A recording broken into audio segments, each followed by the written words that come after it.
Hey neighbors, Brent here with your midweek check-in. Hey, if you've been around the church, you know we're in the middle of a summer sermon series called Hidden Figures, uncovering those people in the scriptures that maybe you've not heard a lot about before, whose stories stay a little bit hidden beneath the bigger stories of people like Peter and Paul and James and John and Jesus. But this past week we uncovered Lydia, who was a lady gathered at the river in Philippi with some friends praying when the Apostle Paul showed up, expressed to her the good news of Jesus. She received that good news and was compelled to have her entire family baptized. Now, the story goes on that she then became the one who would open her home to Paul and his companions and ultimately become the folks that hosted that Philippian church, a very important church in early Christianity.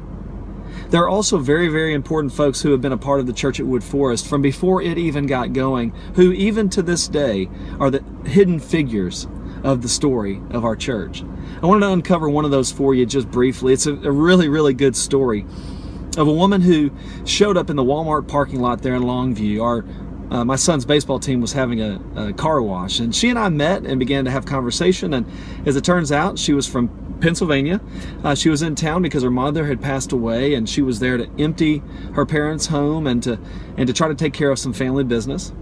And so with the help of a number of men from my church there, we helped her spend the next few days getting the house emptied out. We sold everything she wanted to get rid of and raised money for missions and outreach, and then sent her away with the things that she had hoped to keep. Now, we wondered if that would be the last we'd ever see of her, but as it turned out, she would reach out to me asking how she could continue to support the ministry of our church. She had been so impacted by those men. And so she and her husband began to monthly contribute to the student ministry at my last church. And when it came time for me to move to the Woodlands and to the Wood Forest community, she approached and asked if she could have her financial offerings, the gifts that she and her husband had been offering to us, could those things go and help launch this new church? And I was, of course, excited to have her support and grateful and very much humbled by her ongoing care for us. And so when we got to the church at Wood Forest, before we had had a single meeting, we received in the mail a card. And when I opened the card, there's words of how she and her husband are praying for us, scriptures, and just words of hope and encouragement. And every month since we've gotten started, I have received like clockwork a card from the two of them. And when I open it up, there's again the generous words, the prayers, the scriptures, and a check. This family, this couple from Pennsylvania, every month lend their financial support to the work of the church at Wood Forest. They lend their prayerful support daily over me and over our church and over the great things that God's doing here amongst us.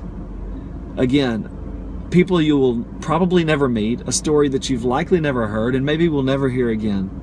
But it's a hidden figure, a very important couple of people in the life of the church at Wood Forest that allow us to do what God has called us to do. Our faithfulness depends on their faithfulness. And I'm so grateful that they're willing to support what we're doing here in the kingdom. Now, there's no doubt there are others. Maybe we can call forth those over the next several weeks. And surely in your own life, there are people that just today come to mind as those hidden figures in your own life who have been propping you up or at somewhere along the way propped you up and allowed you to become the person that you are today.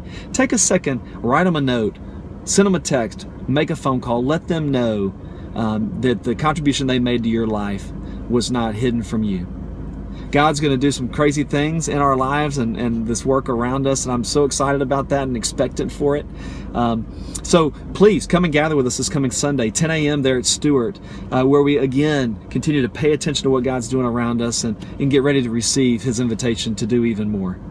Have a great week. We'll see you Sunday. God bless you. Bye-bye.